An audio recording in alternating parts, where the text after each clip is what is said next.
go by the name Mr. Ladders, and I'm here with my guy Trav. Just let the people know where you're from and what is it that you do exactly. Copy. I was born and raised in the Lower East Side. I live on 3rd Street and Avenue D. I do a little bit of everything. I rap, design stuff, direct shit like my video. Yeah, that's basically what I do on a daily. Fire. For those who are not from the Lower, can you just talk about how it was for you growing up downtown? Growing up downtown was lit because everything was just a walking distance away. The park, the movie, your friends, all that good stuff, man. Living downtown was super lit all the time. Every weekend, everybody get up in a certain location, go to a party in another hood. It was crazy. Good old days. What's your best memories of growing up in the Lower? Like, you have one in particular that you can remember? It was this one night. We all went to 14th Street Union Square to meet up with Vaughn. Because Vaughn was going to some party in BK, some like tattoo party. So before we went to that party, we crashed some party on Park Ave in like 23rd Street in some rich nigga crib. Ran the nigga fridge, took his fruit, sodas, all of that. Then we hopped the train on 14th Street Union Square with a Magnum of Goose. Some Vaughn was chugging the shit on the train. We went to a party, some tattoo party in BK. Shit was crazy. It had like a backyard. People were getting tattoos everywhere. My first time doing that, you know what I'm saying? And we was underage. We wasn't allowed to be in there. We still got in. So after that, I was just beat. It was like 2 o'clock in the morning. Nigga Vaughn's like, there's one more party. I'm like, nigga, shut the fuck up. He's like, yeah, I'm looking at Kel's like, yo, you want to go to this party? Like, niggas is like, I don't know, son, I'm tired. Where's it at? Nigga Vaughn said, on the middle of the bridge. In the middle of the Williamsburg Bridge, there was a party. So I was like, you know what? Fuck it, let's go. If there's no party, we just walk the bridge and go home. If there's a party, we turn up. So we started walking up to the bridge, and the more we got to the middle, there was bikes chained up and chained up and chained up. And when you got to the middle, there was a party, nigga. And some dude had this like monster boombox and was playing like old school rap. And everybody in the middle was just wild. Like, yo, it was crazy, bro. Might have to bring that back to something. Woo, that shit was crazy. So it's being from 3rd Street, how you came up with the name of your brand, Third World?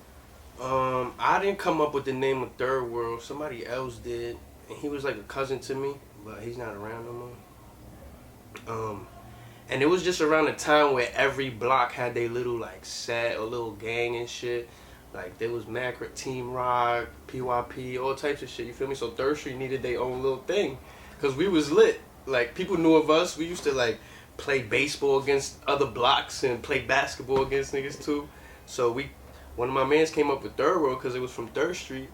And that our block was our world. Like that was our little world, you know what I'm saying?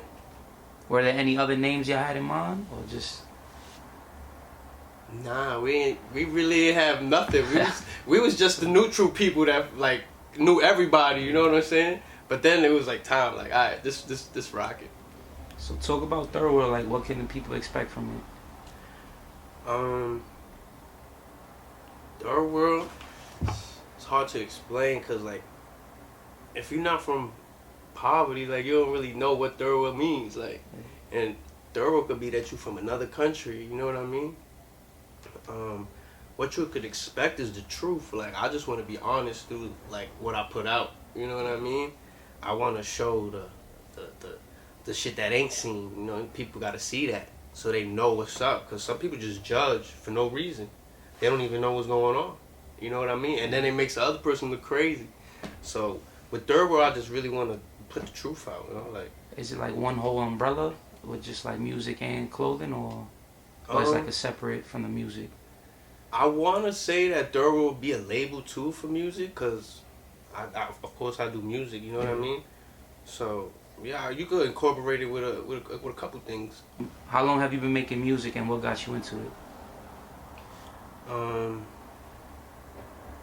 got into music, I want to say when I was like Money Boys, like E-Man and Morley Manhattan was out here. They had a crazy ass wave. And I used to chill with like Dave McNeil all the time, and Dave McNeil was always like freestyling some funny shit or whatever.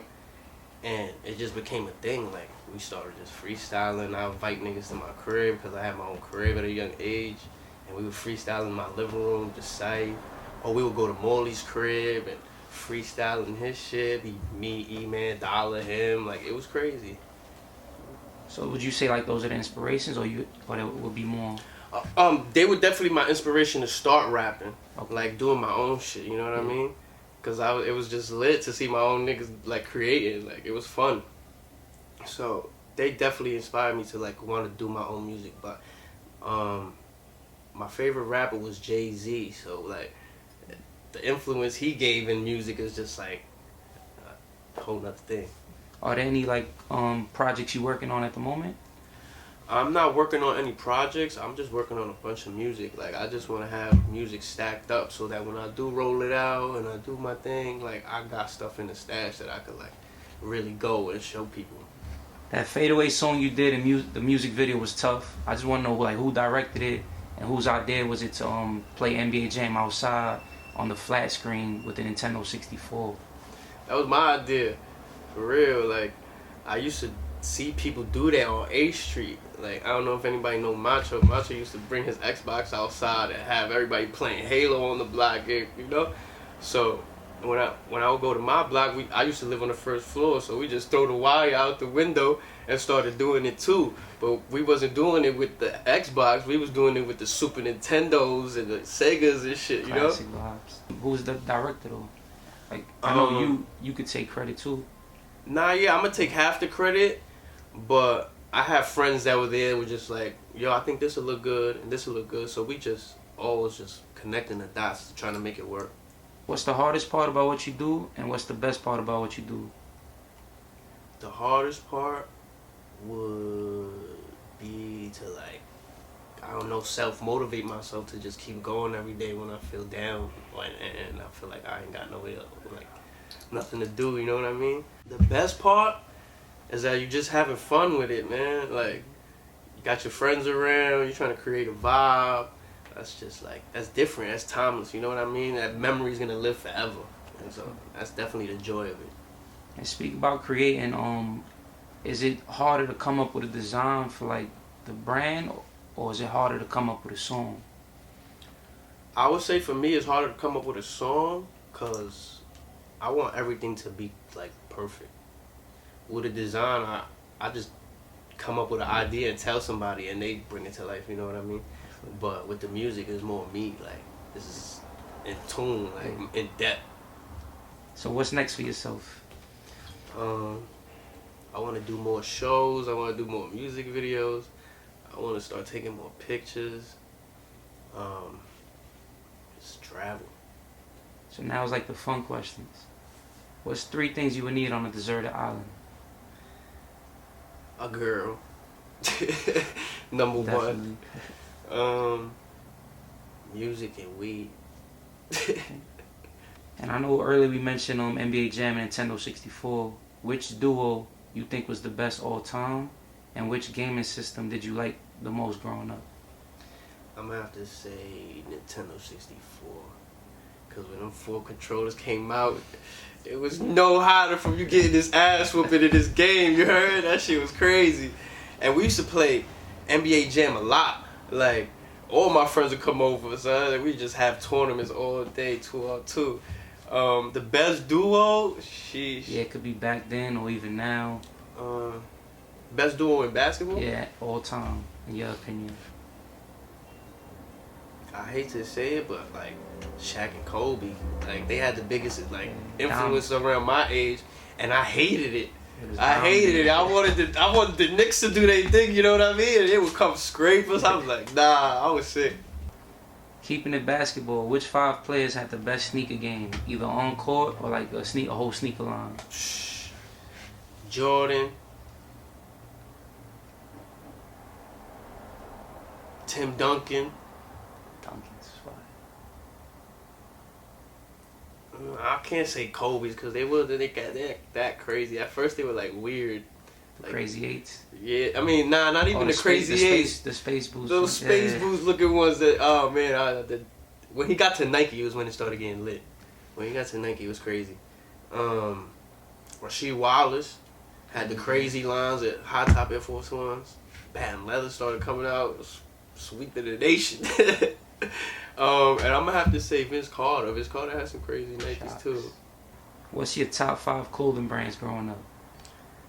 Fat Farm, Rockaware, Polo.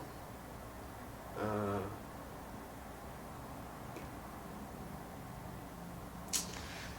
think it was Bed jeans. They had like the crazy patches on them joints. 73 on the side. Word, those were crazy. And a little bit of like Anichi. Anichi was crazy. If you was on tour, which 5 artists, dead or alive, would you have rock every night with you? Jeez, Jay-Z, Gucci Man. This is gonna be weird, but Tyler the Creator, he put on a show, bro. Like, he is crazy. I said Jay-Z, Tyler, Gucci, Pharrell, and Kanye. If you could have lunch with any famous person, dead or alive, who would it be? I will have lunch with my son Robin Williams, B. I wasn't even expecting that. That's a good dude. That's what's up. He made me laugh a lot when I was a kid. So speaking about movies, if you had a movie made about your life, who would play you? What the hell? Oh man, what? I'm gonna have to say Heath Ledger, B. Is there anything else you would like to add before we go? Everybody should just do them and not worry about what people think or say. I think that plays into a big factor of whatever you do in life, period. So just stick to your guns and go out blazing, you heard? Also, let the people know where they can find you at. You can find me on IG at NYTravis, TRAVIS. And you can also follow me on the gram at ThirdWorld, 3RD__world, WORLD. And that's me. United we clown. United we climb, you heard? I ain't got it. That was funny.